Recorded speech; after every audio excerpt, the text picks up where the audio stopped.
Hoje nós vamos então ler o Provérbios capítulo 9, tudo bem?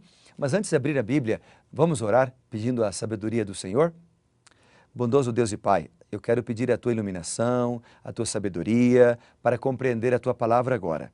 Ajuda-nos, ó Deus, ilumina-nos com Teu Santo Espírito, pedimos em nome de Jesus. Amém. Vamos então, se ajeita aí no seu sofá, na sua cadeira, abra sua Bíblia e antes de sair de casa, vamos bater um papo sobre Provérbios 9. Tudo bom? Olha ali. Provérbios 9 apresenta dois convites. O convite da sabedoria e o convite da loucura. Qual você gostaria de aceitar? Parece engraçado que eu faça essa pergunta, não é? A resposta de qualquer um seria a sabedoria. Mas tem muita gente que escolhe a loucura, porque a definição de loucura apresentada na Bíblia significa não ouvir a voz de Deus. A definição de loucura também é afastar-se dos caminhos do Senhor. A definição de loucura é não aceitar o chamado de Jesus Cristo, que diz, vem filho meu, dá-me o teu coração. Ele bate na porta, querendo entrar na nossa vida agora. Jesus não arromba a porta da nossa casa. Jesus respeita o nosso livre-arbítrio. Então, o Provérbios 9, ele tem a ver com decisão. Ele tem a ver com livre-arbítrio. Ele tem a ver com a minha decisão. E o que você vai escolher? Aliás, o que é que você está escolhendo? Vamos ler alguns versos do capítulo 9 de Provérbios? Vamos lá. Ele diz assim, a sabedoria edificou a casa. Um ponto interessante é que a sabedoria no livro de Provérbios, ela muitas vezes aparece como um ser que pensa, ou seja, ela é personificada. E muitas vezes ela aponta para Jesus Cristo, o autor da verdadeira sabedoria. A sabedoria em pessoa. Aqui é um desses casos. Então, quando diz a sabedoria edificou a sua casa. A expressão edificou em sua casa tem sido entendida por vários teólogos como sendo uma referência à encarnação de Jesus Cristo. Porque lá em João, por exemplo, capítulo 1, versículo 14, o verbo habitou entre nós, pode ser traduzido também como ele tabernaculizou entre nós. Ele é a encarnação da casa do Senhor. Ele é a encarnação do santuário. Então, a sabedoria pode ser uma referência a Jesus, que encarnou-se para nos salvar. Lavrou as suas 7 colunas. Você sabe que 7 tem a ver com perfeição, ok?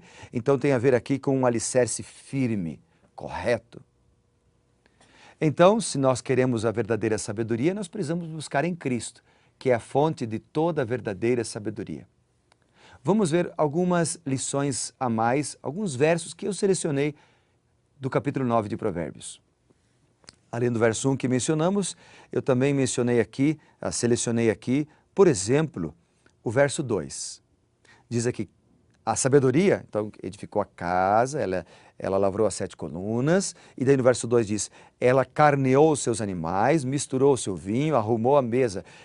São palavras que apontam, fazem referência a um banquete, a um preparativo para uma festa dos tempos bíblicos.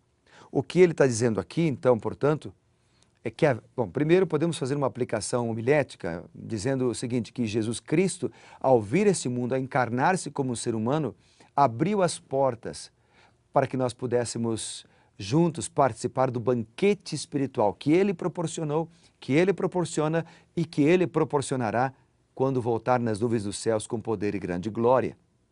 Agora, também podemos entender que quando nós aceitamos a sabedoria que vem de Deus, ao invés da loucura que é afastar-se do Senhor, nós somos verdadeiramente felizes. Porque aquele que anda longe do Senhor, ele de fato bate a cabeça, ele, como diz na linguagem popular, não é? Quebra a cara, ele enfrenta problemas, dificuldades. Mas quando nós aceitamos o Senhor, ainda que a gente passe por lutas e problemas, nós seremos felizes, porque teremos esperança no nosso coração. Ainda lemos em Provérbios 9 o seguinte, no verso 4, por exemplo, quem é simples, volte-se para aqui. Aos faltos de senso diz: vinde, comei do meu pão e bebei do vinho que misturei. Então, quem é simples, a palavra simples tem a ver com humildade. Então, a humildade leva-nos a aceitar os conselhos de Deus. A autossuficiência e o orgulho leva-nos a afastar-se de Deus. Então, veja, sempre ele vem contrastando. Ele contrasta a humildade com a sabedoria, a humildade com a loucura, né? Ou melhor dizendo, a humildade com o orgulho, a sabedoria com a loucura. Agora sim. Que mais o Provérbios 9 nos apresenta? Ele diz no versículo 10, o temor do Senhor é o princípio da sabedoria, e o conhecimento do santo é prudência. Não é interessante isso? Ou seja, o que ele está dizendo? Que o conhecimento de Deus é o fundamento da verdadeira educação. Ele está dizendo aqui que o conhecimento de Deus nos traz vida longa, porque no versículo 11 ele diz, porque por mim se multiplicam os seus dias. Então o conhecimento de Deus, ele é o fundamento da verdadeira educação e faz-nos viver bem, mais e melhor, com mais qualidade de vida. Então aí vem os dois convites, né? Esses dois convites aparecem ao longo de toda a Bíblia. Por exemplo, no Novo Testamento nós temos o convite para o caminho estreito e o caminho largo.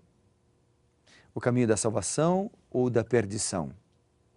E sempre está ao nosso cargo o poder da decisão e da escolha. Depois, eu quero destacar ainda outro versículo do capítulo 9, que é o versículo 17 e o versículo 18, 2 versículos. Aqui nós temos duas lições para a gente, sempre contrastando a sabedoria com a loucura. O versículo 17 diz assim, as águas roubadas são doces e o pão comido às ocultas é agradável. Então veja, se esse verso for lido separadamente, dá a impressão que vale a pena roubar, dá a impressão que vale a pena fazer coisas erradas, dá a impressão que vale a pena mentir, trapacear, subornar. Porque um texto fora do contexto gera um pretexto. Mas a gente sempre tem que ler a Bíblia analisando o seu contexto.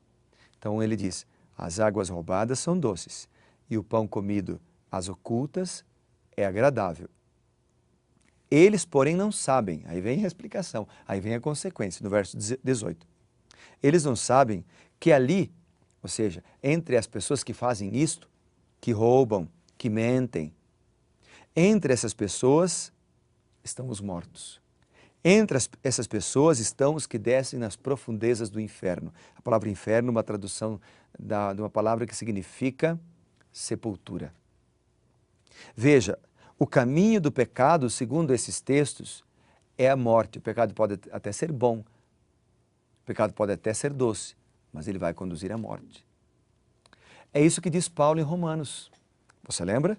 Romanos 6, 23 diz assim, que o salário do pecado é a morte, mas o dom gratuito de Deus é a vida eterna em Cristo Jesus.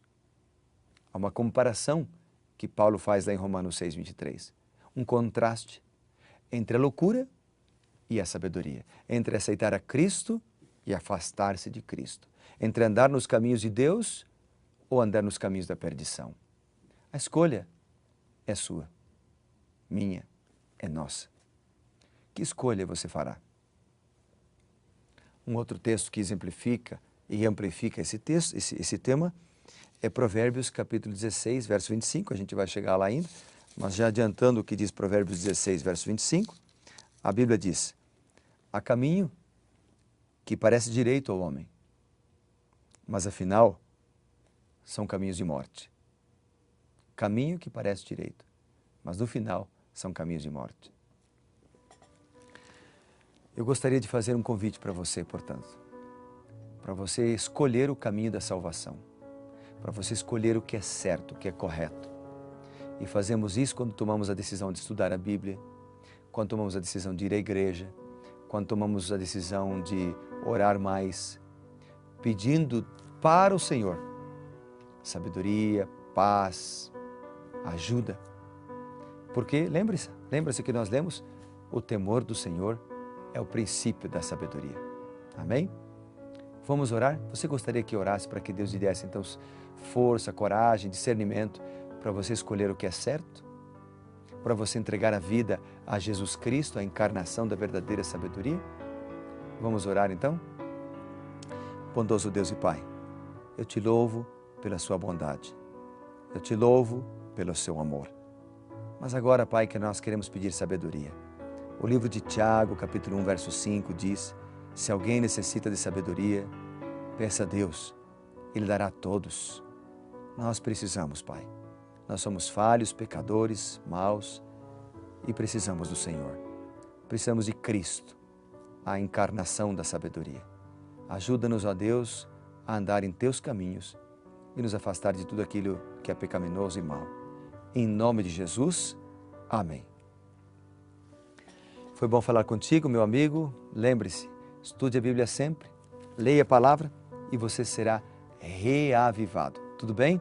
Amanhã estamos juntos com Provérbios, capítulo 10. Não falte. Que Deus te abençoe, seja reavivado por sua palavra.